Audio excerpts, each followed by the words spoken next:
Alright guys, welcome to DNA Custom. Welcome to part 2 of working on Amy. I finally got the AC in, which was the biggest thing holding me up as far as doing the wiring, a lot of the interior work, even running the looms for the Terminator X Max system that I'm using for the multi-port fuel injection. I didn't know how much room it was going to take up behind the firewall, so I couldn't move forward until I get this, but I finally got it. So we're going to kind of go over it real quick. We ran into a couple issues, and I'm going to cover that now. So here is the old heater core.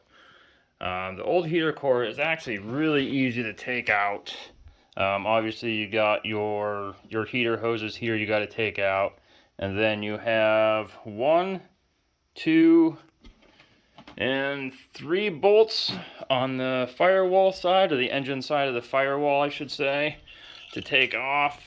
And then you have 3 of these clips that you have to take off. There's no bolts involved. All they are is just a spring clip that just wraps around the edge of this mount to hold the line. You got one of those here. You got one down here, and you also have one for your fresh air on the front side there.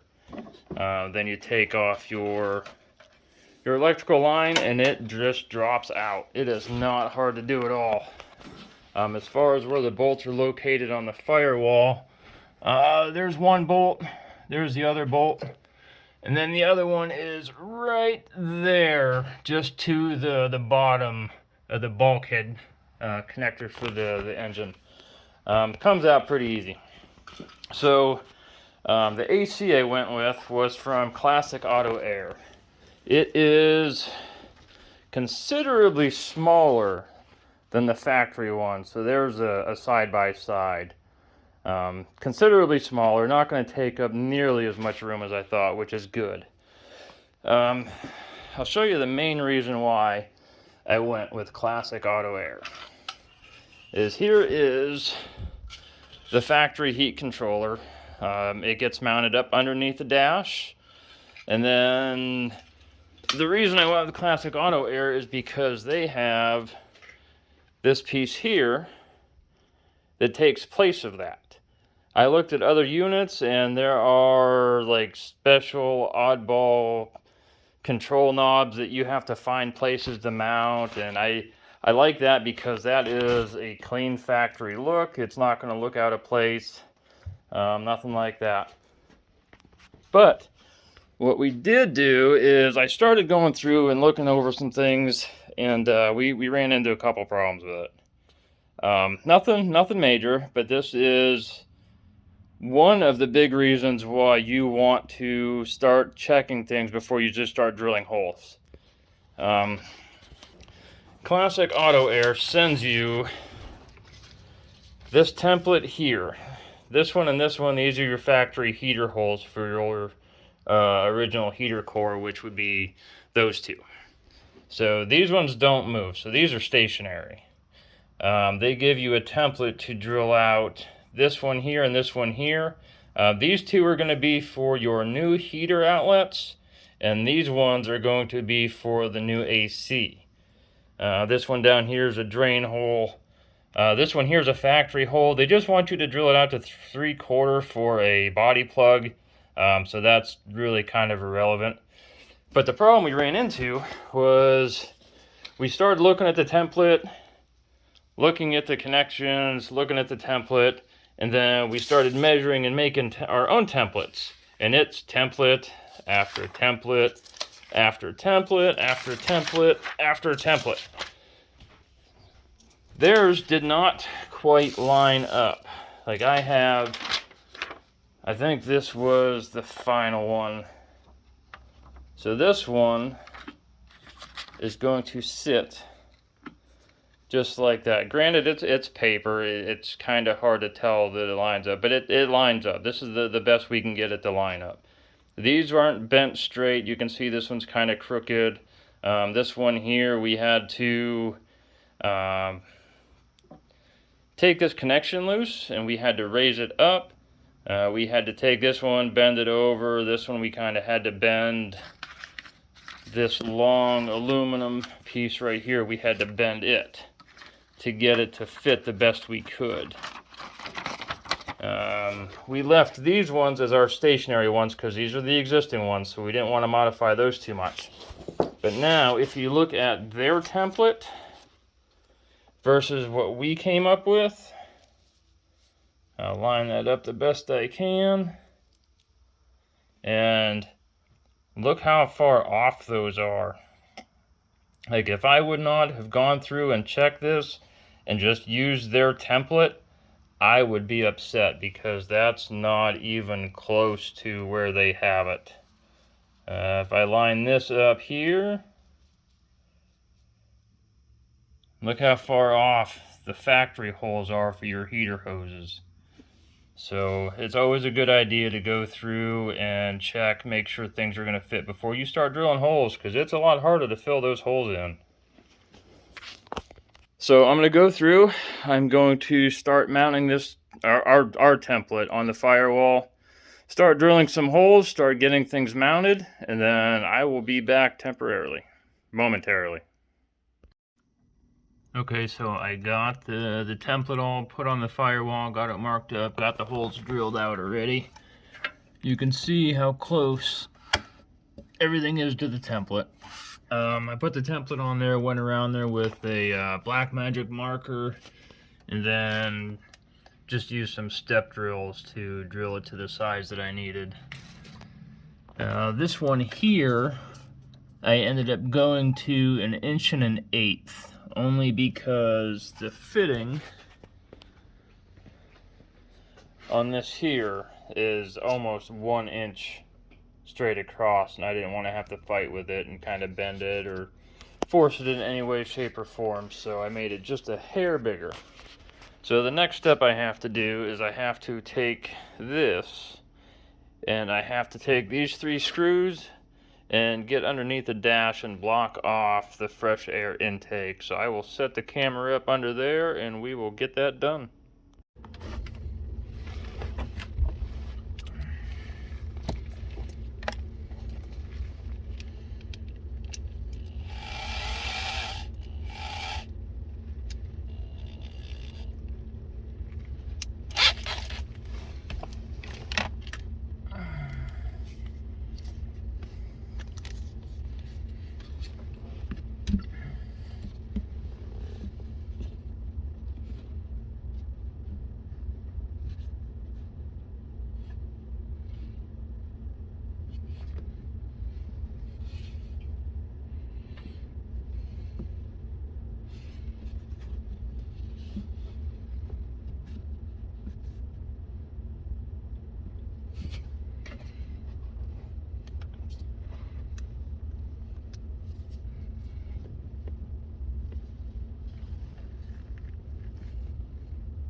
And I will finish them off by hand because I don't like trusting the drill to make sure it's tight.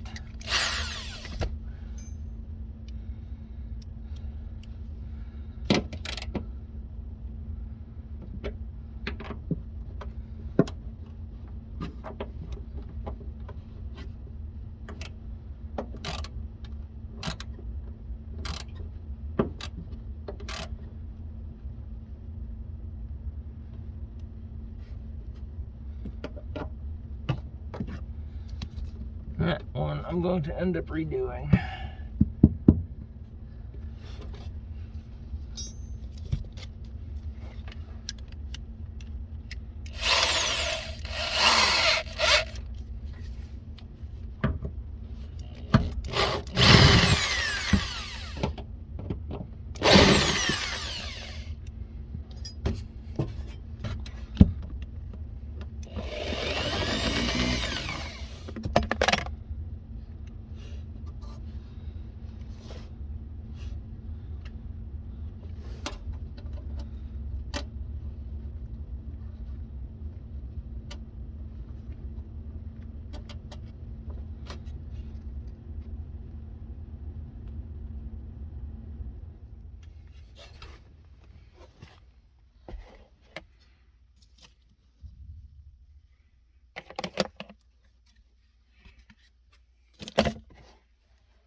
Ah, there's no threads. Nothing for it to hold on to. Well, that's cool.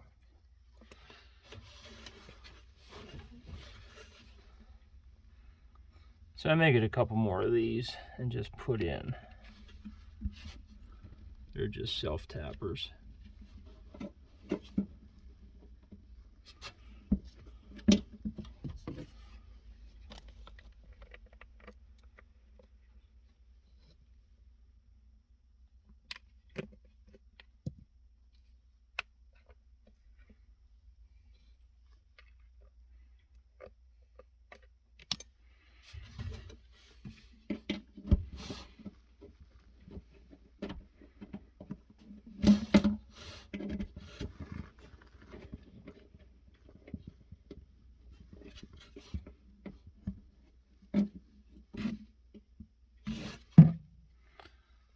Oh, they're not long enough.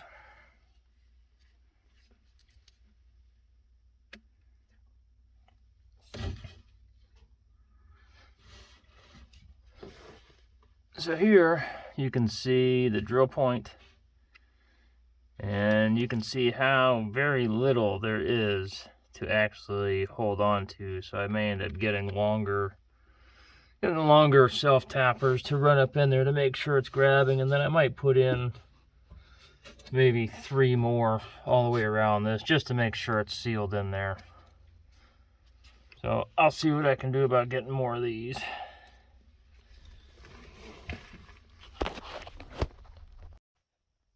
So I am going to have to go to the store and get some longer self-tappers, but you can see, there's the drill point, and you hardly have any thread sticking through to grab. So I'm going to get some longer self-tappers to put this in with, and I'm also going to end up getting a couple more. I think I'm going to put 6 in it instead of 3. While I'm waiting to do that, I am going to cut out just this cardboard portion. I want to leave this insulation, but I want to cut this out. That way this isn't putting any pressure on those copper and aluminum lines on the back side of the AC unit. So I'm going to take my template and I'm going to put up here, and I am just going to kind of cut around where those lines are just to give it some room to push in there. So these are the lines that I am cutting that cardboard out for, because these, I know it's kind of hard to tell the way it's sitting, but they are going to be flush with this here, and this goes all the way up against the firewall. So what I did is I took my template and stuck it on here and marked out for this one, marked out for that one, and I kind of cut this into the basic shape of what I'm going to remove. And what I will do is I will take this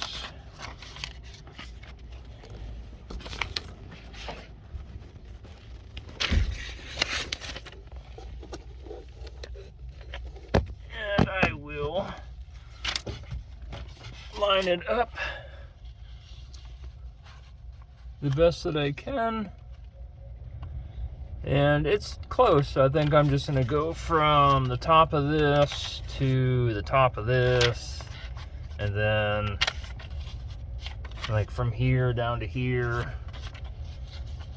and then I'll just rough cut this out, and we'll see how that looks. I might have to cut a little bit more over here because those lines do extend a little bit, but I will cross that road when I get to that point.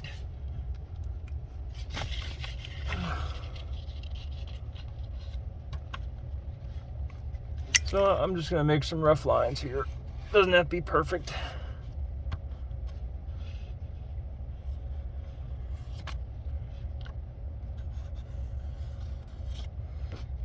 And then I'm also going to mark these because this was a line.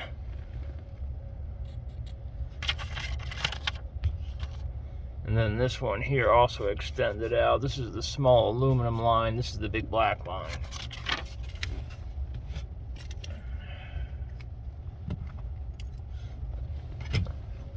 So take a razor knife and just cut across and just remove this cardboard outer layer, because I do not want to put any extra stress on those lines.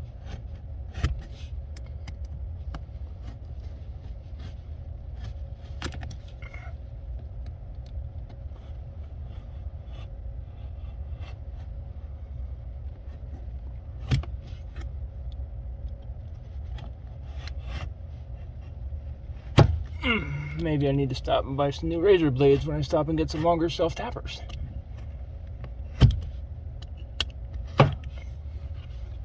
Alright, so I'll remove this. And then if I didn't cut all the way through, I might have to take a couple extra marks here, but I think we're okay.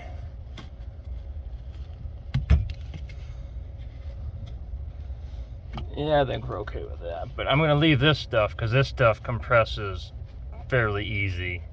And then that'll give the line some kind of insulation to push up against. And I will just extend this out.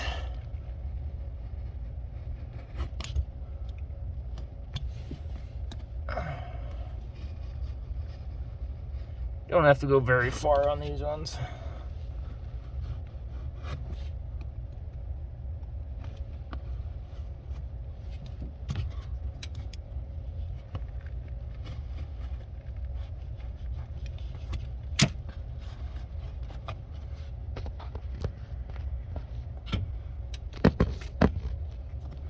So I went over, maybe 4 inches or so. And there's going to be a test fit process to this, so if I need to remove more, I will remove more at that point, but I think we'll be okay with that. And that's probably, yeah, we'll test fit it just to make sure. Okay, so I discovered something yesterday. After I trimmed out that cardboard that was over that insulation, on my way home, you get that, you know, that dry, scratchy feeling in your throat, and my throat was irritated. And I actually think it's from that insulation.